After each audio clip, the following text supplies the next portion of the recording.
രാമനെ നിർജ്ജര സംഗേന സാർദ്ധം വണങ്ങി സ്തുതിച്ചിതു. രാമചന്ദ്ര പ്രഭോ പാഹി മാം പാഹി മാം, രാമഭദ്ര പ്രഭോ പാഹി മാം പാഹി മാം. ഞങ്ങളെ രക്ഷിപ്പതിന്നു മറ്റാരുള്ളതിങ്ങനെ കാരുണ്യം. അപ്പം ഞാൻ രാവിലെ തന്നെ രാമായണം വായന തുടങ്ങി കേട്ടോ. വേറൊന്നുമല്ല, നാളെ അയോധ്യയിലെ നമ്മുടെ രാമൻ്റെ പ്രാണപ്രതിഷ്ഠാ ദിവസമല്ലേ. അപ്പോൾ 7 ദിവസം കൊണ്ട് ഞാൻ രാമായണം ഫുള്ള് വായിച്ച് തീർക്കാമെന്ന് വിചാരിച്ചു. അപ്പോൾ അയോധ്യയിൽ 14-ാം തീയതി തൊട്ടായിരുന്നു പൂജ കാര്യങ്ങളൊക്കെ തുടങ്ങിയത്. അന്ന് തൊട്ട് ഞാൻ രാമായണം ഫുള്ള് വായിക്കാൻ വേണ്ടി തുടങ്ങി. അപ്പോൾ ഇനി 14 പേജും കൂടെ വായിക്കാനുള്ളൂ. അപ്പോൾ ഇന്ന് ഏകാദശി ആയതുകൊണ്ട് വേറെ ചോറും കറിയൊന്നും വെക്കണ്ടല്ലോ. അങ്ങനെ രാമായണമൊക്കെ വായിച്ചിട്ട് അങ്ങനെ ജോലിയൊന്നും ഇല്ലാതെ ഇങ്ങനെ ഇരിക്കാമെന്ന് വിചാരിച്ചു കേട്ടോ. അപ്പോൾ അങ്ങനെ 14 പേജിൽ ഞാൻ 2-3 പേജ് രാജ്യാഭിഷേകം ഒഴിച്ച് ബാക്കിയെല്ലാം വായിച്ച് തീർത്തു. ഇനി രാജ്യാഭിഷേകം നാളെ വായിക്കത്തുള്ളൂ. അപ്പോൾ ഞാൻ ഓടിപ്പോയൊരു ചായയൊക്കെ അങ്ങോട്ട് വെച്ച് കുടിച്ചപ്പോഴത്തേക്ക് മോൻ വന്ന് എൻ്റെ അടുത്ത് പറഞ്ഞാൽ ഞങ്ങൾക്ക് പന്തലിൻ്റെ വർക്കുണ്ടേ. അപ്പോൾ അവനെ കൂടാതെ വേറെ 4 പേരും കൂടെ ഉണ്ടായിരുന്നു. അപ്പോൾ അവർക്ക് ചോറ് പൊതി കെട്ടിത്തരാമോ എന്ന് ചോദിച്ചു. ഇന്ന് ഞായറാഴ്ചയല്ലേ, അപ്പോൾ ഹോട്ടലൊന്നും കാണത്തില്ല. അതുപോലെ ഇച്ചിരി ദൂരെയായിരുന്നു പണി. അങ്ങനെ ഞാൻ പറഞ്ഞു അതിനെന്താ ഞാൻ കെട്ടിത്തരാമെന്ന് പറഞ്ഞു. അങ്ങനെ പോയി ചോറൊക്കെ വെച്ചു. ചോറ് ഊറ്റി കേട്ടോ. കുക്കറിനകത്താണ് വെച്ചത്. എന്നിട്ട് തിളപ്പിച്ച് അങ്ങോട്ട് ഊറ്റി. എന്നിട്ട് ചെറുപയറും മത്തങ്ങയും കൂടെ വേവിക്കാൻ വേണ്ടി വെച്ചു. എരിശ്ശേരി വെക്കാമെന്ന് വിചാരിച്ചു കേട്ടോ. അങ്ങനെ വെന്ത് വരുമ്പോഴത്തേക്ക് നമ്മൾ തേങ്ങയൊക്കെ തിരുമ്മി തേങ്ങ അരച്ചും വെച്ചു കേട്ടോ. തേങ്ങയും മുളക് പൊടിയും മഞ്ഞൾപ്പൊടിയും മാത്രമായിട്ടുള്ളത് അത് നല്ലതുപോലെ അരച്ചിട്ട് നമ്മൾ ചെറുപയറും മത്തങ്ങയൊക്കെ വെന്തെന്ന് പറഞ്ഞില്ലേ അതിലേക്ക് ഇട്ടിട്ട് നല്ലതുപോലെ ഒന്ന് തിളപ്പിച്ചെടുത്തു. തിളച്ച് വരുമ്പോഴത്തേക്ക് നമുക്ക് കടുക് വറുക്കാം കേട്ടോ. അതിന് ഞാൻ കുറേ തേങ്ങ കൊത്തും വറ്റൽമുളകും പിന്നെ കറിവേപ്പില ജീരകം ഇത്രയാണ് കടുക് വറുക്കാൻ വേണ്ടി വെച്ചിരിക്കുന്നത്. അപ്പോൾ ഇതിനിടയ്ക്ക് എരിശ്ശേരിക്ക് ഉപ്പ് നോക്കിയപ്പോൾ കുറച്ച് ഉപ്പ് കുറവായിരുന്നു. അപ്പോൾ ഉപ്പും കൂടെ പാകത്തിന് ഞാൻ ഇട്ടിട്ടുണ്ട്. ഇനി നമുക്കത് കടുക് വറുത്തിടാം.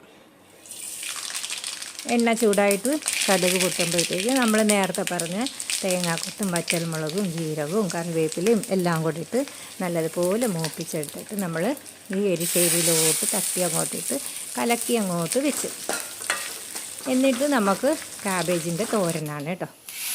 കാബേജ് കുനുകുനെ അരിഞ്ഞ് ഞാൻ കഴുകി ഇപ്രാവശ്യം മുളക് പൊടിയല്ല ഇട്ടത്, പച്ചമുളക് കീറിയാണ് ഇട്ടിരിക്കുന്നത് കേട്ടോ. അപ്പോൾ കാബേജും പച്ചമുളകും എല്ലാം കൂടി ഇട്ട് കടുക് പൊട്ടി വരുമ്പോഴത്തേക്ക് ഞാൻ വറ്റൽമുളകും കറിവേപ്പിലയും കുറച്ച് ഉഴുന്ന് പരിപ്പും കൂടി ഇട്ട് കടുക് മൂപ്പിച്ച് എടുത്തതിന് ശേഷം ഈ അരിഞ്ഞ് വെച്ചിരിക്കുന്ന കാബേജും തേങ്ങയും എല്ലാം കൂടി ഇട്ട് നല്ലതുപോലൊരു തോരനും ഉണ്ടാക്കി കേട്ടോ. പിന്നെ ഞാൻ ചെയ്തിരിക്കുന്നത് പച്ചമാങ്ങ ചെറുതായിട്ട് അരിഞ്ഞിട്ട് കുറച്ച് ഉപ്പും എല്ലാം കൂടെ പുരട്ടി കൈ കൊണ്ട് നല്ലതുപോലെ പുരട്ടി വെച്ചതിന് ശേഷം നമ്മൾ കുറച്ച് മുളക് പൊടിയും കായവും പിന്നെ വെളിച്ചെണ്ണയും ഉപ്പും ഇത്ര മാത്രമേ ഇട്ടിട്ടുള്ളൂ കേട്ടോ. നല്ല അടിപൊളി ടേസ്റ്റാണ്, പെട്ടെന്ന് ചെയ്യാവുന്ന അച്ചാറാണ്. അപ്പോൾ ഉലുവയും കടുകിൻ്റെ പൊടിയൊന്നും ഇടേണ്ട ആവശ്യമില്ല. പിന്നെ 2 ദിവസം ഇരിക്കത്തുള്ളൂ, കൂടുതൽ ഇരിക്കത്തില്ലെന്നേ ഉള്ളൂ കേട്ടോ. പക്ഷെ നല്ല ടേസ്റ്റാണ്. അങ്ങനെ മാങ്ങ അച്ചാറായി. പിന്നെ സാലഡ് വേണമെന്ന് പ്രത്യേകം പറഞ്ഞിട്ടാണ് അവർ പോയത് കേട്ടോ.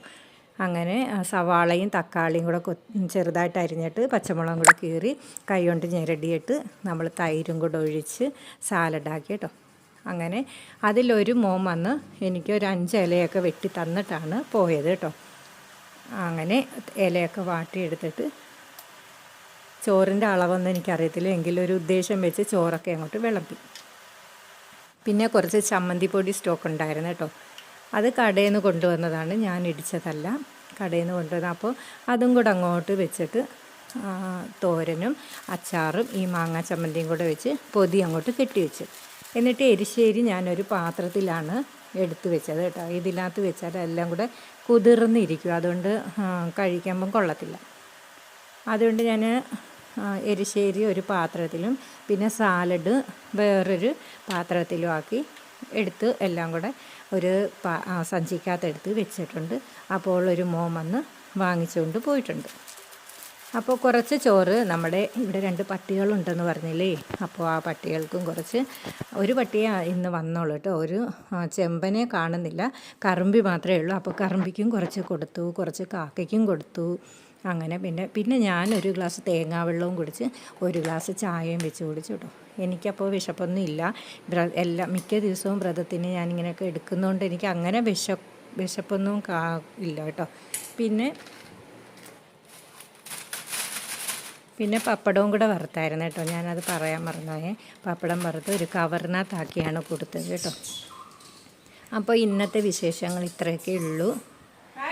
അപ്പോൾ നാളെ കാണുന്നത് വരെ ദേ പോയി, നാളെ വരാം.